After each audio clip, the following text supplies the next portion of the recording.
We're opening up new opportunities in India for British businesses, opportunities that other countries simply do not have. It has given us a unique edge. So I've come here this week, leading our biggest trade delegation to India ever, to follow through on this deal. That means 126 CEOs, tech entrepreneurs, SMEs, vice-chancellors, sports and cultural leaders, all here with me to seize the incredible benefits that this deal offers to the British people. The opportunity is clear.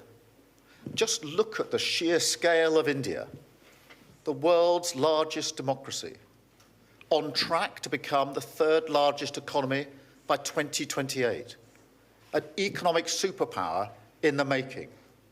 And we, the UK, are perfectly placed to be partners on that journey. We want to build the sectors and the skills of the future together.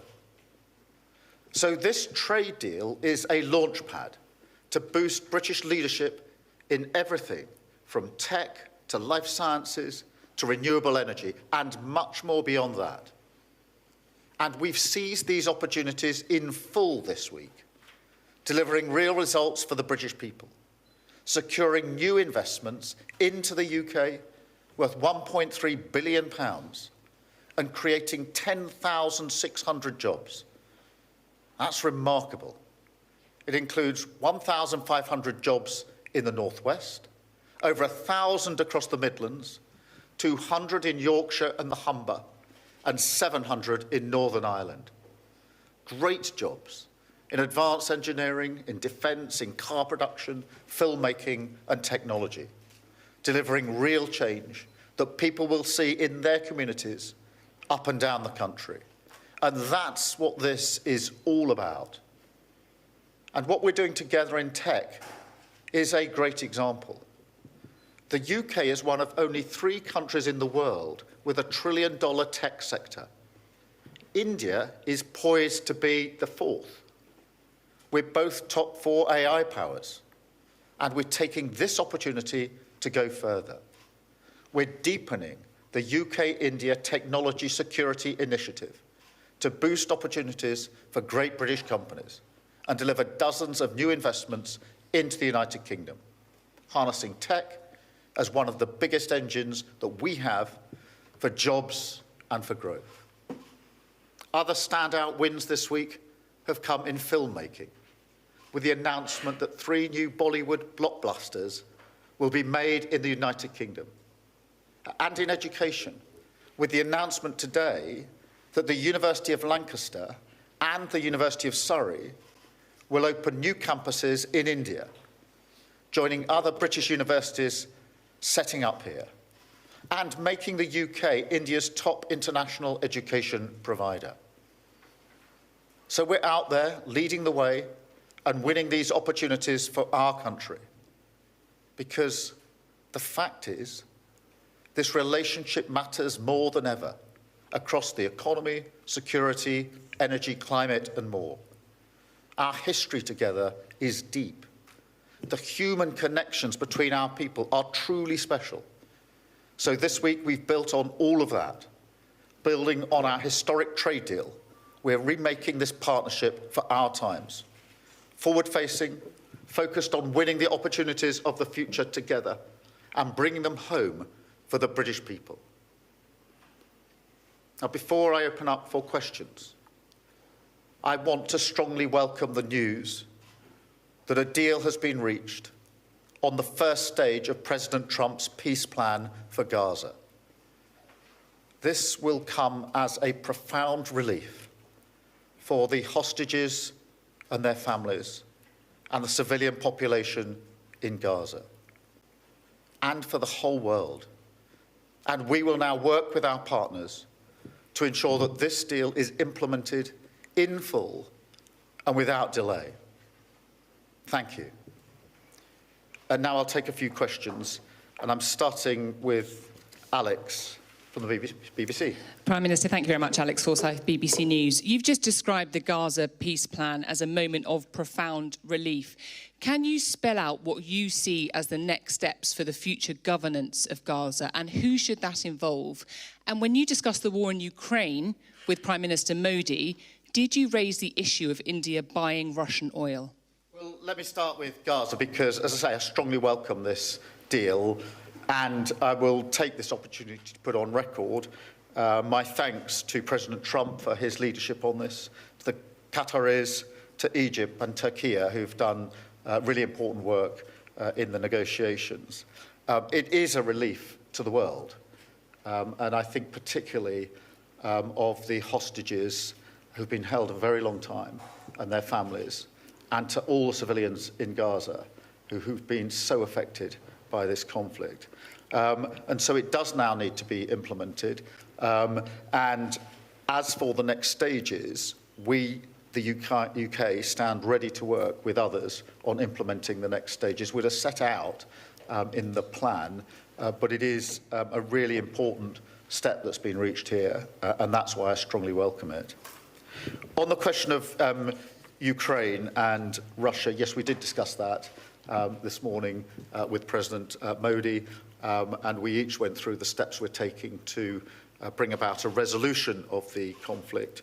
And we emphasised in particular our focus on the shadow fleet and the work that we're doing leading the coalition of the willing. Thank you, Alex. Can I come to Carl, ITV? Thank you, Prime Minister. Can I push you on that just a little bit? Did you ask the Indian Prime Minister to stop buying Russian oil and stop funding Russia's war machine in Ukraine?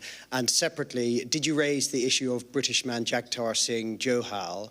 What did you ask and what was the response? So on the first question of Russia-Ukraine, we did discuss this and looked particularly at the outcome that we both want. So Prime Minister Modi and myself, the focus on ending this conflict and the various steps that could be taken to that end.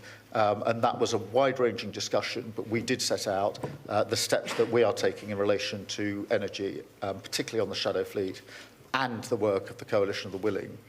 On the consular cases, yes, we did raise the consular cases. We always raise them when we have the opportunity to do so.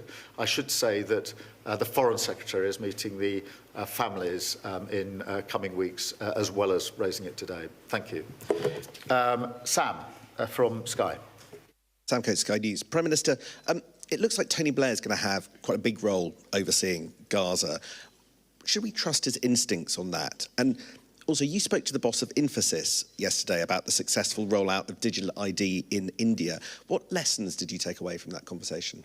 Well, just in relation to the situation in the Middle East, the first and most important thing to say is that the deal today is a real breakthrough. That is why it's important that we recognise that and recognise the human impact that is going to have on those that have been most affected. And that's why I've referenced, in particular, the hostages, their families, and all civilians in Gaza who have been through unimaginable horrors and grief over the last period of this conflict. Now it does need to be implemented. I'm less interested, to be perfectly frank, in discussions about personnel than I am in getting it implemented. The UK has played an important part behind the scenes in relation to these negotiations, working with the US and mediators, and we stand ready to play our part in implementing this, again, with others as we go forward. For me, what matters is the substance of what happens next, and that is what we're totally focused on.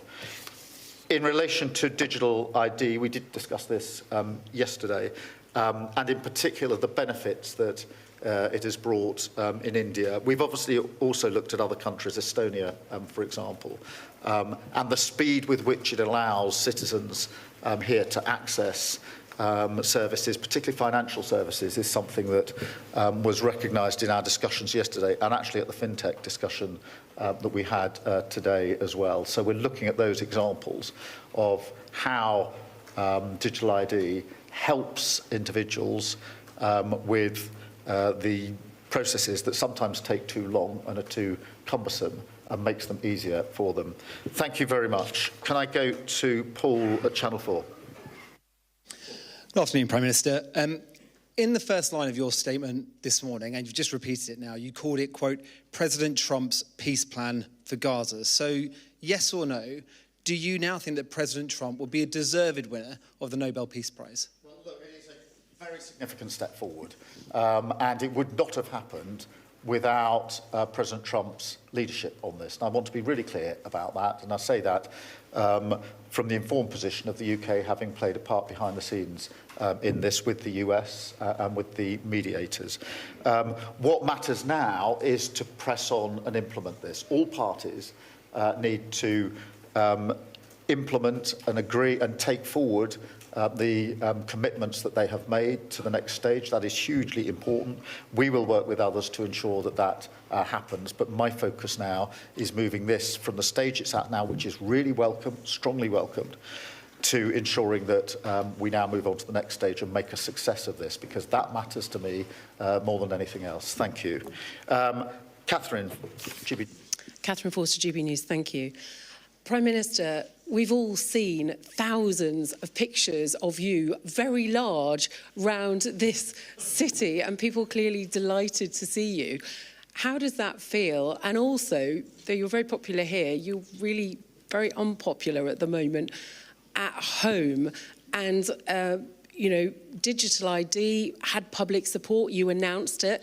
Lots of people now seem to have changed their minds on that. Do you have the reverse Midas touch at home?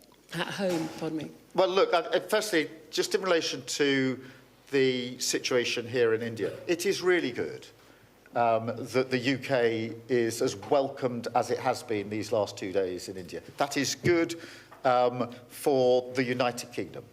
And so I am pleased that the welcome here has been warm. It's been warm for a reason, and I think that's because people recognise that under this government we've strengthened the relationship. We have pulled off the FTA, which other governments have tried and failed to do, and we've done it successfully. And now both Indian businesses and UK businesses want to build on that, and there is real enthusiasm for the relationship. That is a good thing for our country, so I'm really, really pleased about that, and that we can take that forward. So that is a good thing. The second bit of your question, I'm sorry, I forgot. Look, I mean, on digital ID, let me be really clear about it. Firstly, we have made a commitment to do whatever we can to stop people arriving illegally in the United Kingdom. One of the issues is the ability people have to work illegally in our economy. We have to do something about that. We can't shirk that or duck that.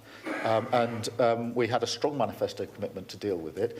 I think the vast majority, if not everyone in the UK, wants it gripped, and we need to therefore take measures necessary to grip it. One of the things on digital ID that I do think we need to emphasise and make the case for, frankly, is the great benefits of digital ID. You can see from Estonia the speed with which people can access services that are available to them, which has been transformational, and there's great enthusiasm in Estonia for it. Here in India, I think it's 1 billion people have digital ID. It's been taken up on a voluntary basis in huge numbers.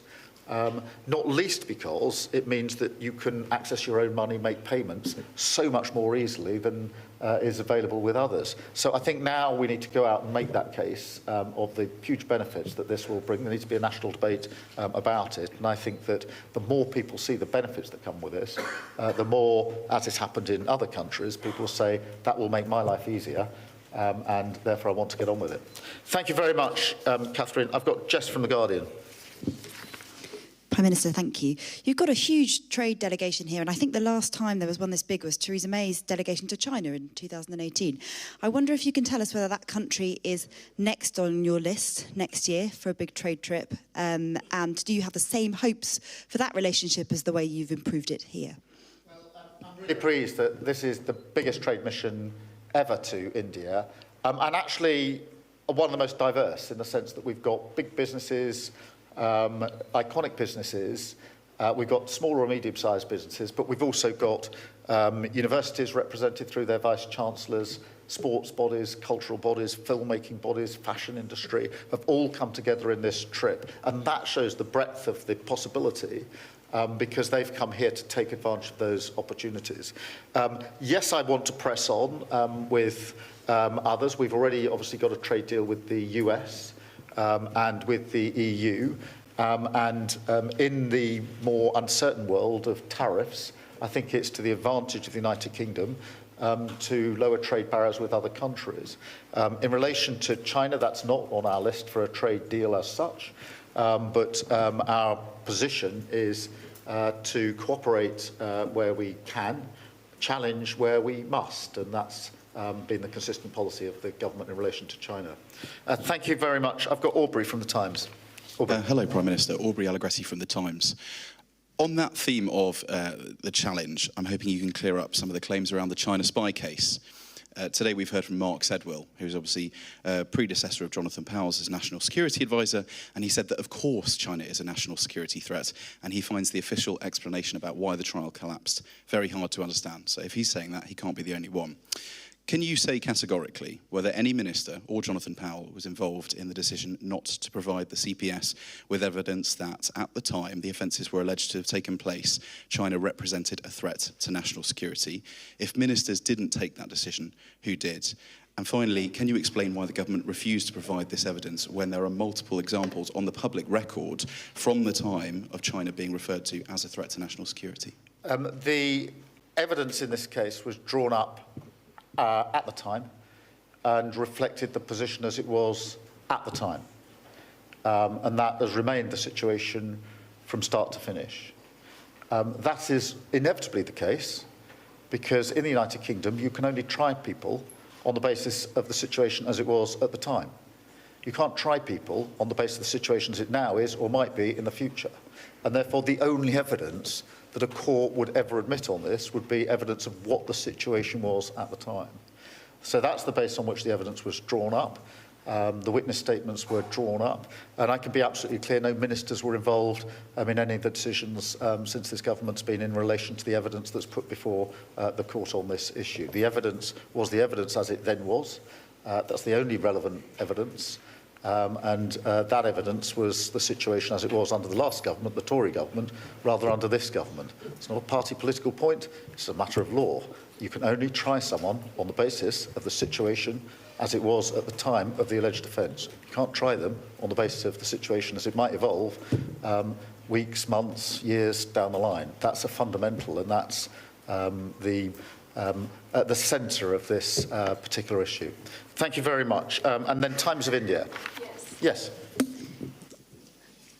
Mr. Starmer, I just wanted to ask you, with this UK-India trade deal, to what extent does a trade deal like this help counter US tariffs for the UK and India? How optimistic are you about this? I think there's huge optimism about the trade deal, and you can, I think, sense that from this trip.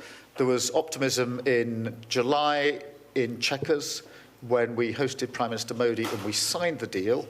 There's just as much optimism here with businesses already taking advantage of the new spirit, if you like, that's been brought about by the trade deal, because the trade deal is still to be implemented, which we're going to do at speed, but already it's opened up new opportunities and new confidence. Both Prime Minister Modi and I recognise that in a world which is more uncertain now in trade and the economy, it is significant that two important and great democracies, the UK and India, have signed this agreement, provided that stability and that certainty, because that's what provides the opportunities, some of which we've already harnessed in the last 48 hours whilst we've been here, 10,600 jobs through the opportunities just whilst this delegation has been on the ground. So a really big opportunity, both for the UK and for India. And in a sense, that's not just what I'm saying and the Prime Minister is saying here, it's what businesses are saying, it's the discussions they're having, it's what cultural institutions are saying, it's what the universities are saying. They see this as deeply significant in an uncertain world, and they're right about that. Thank you very much. Okay. Keir Starmer there speaking in front of the gathered press in India following his meeting with Narendra Modi. Most of the questions, though, he was announcing, reiterating the trade deal between India and the UK and the jobs that it will bring to the UK. But perhaps inevitably, all the questions from the journalists were really about what has happened overnight in the Middle East. He talked about it being a moment of a profound relief.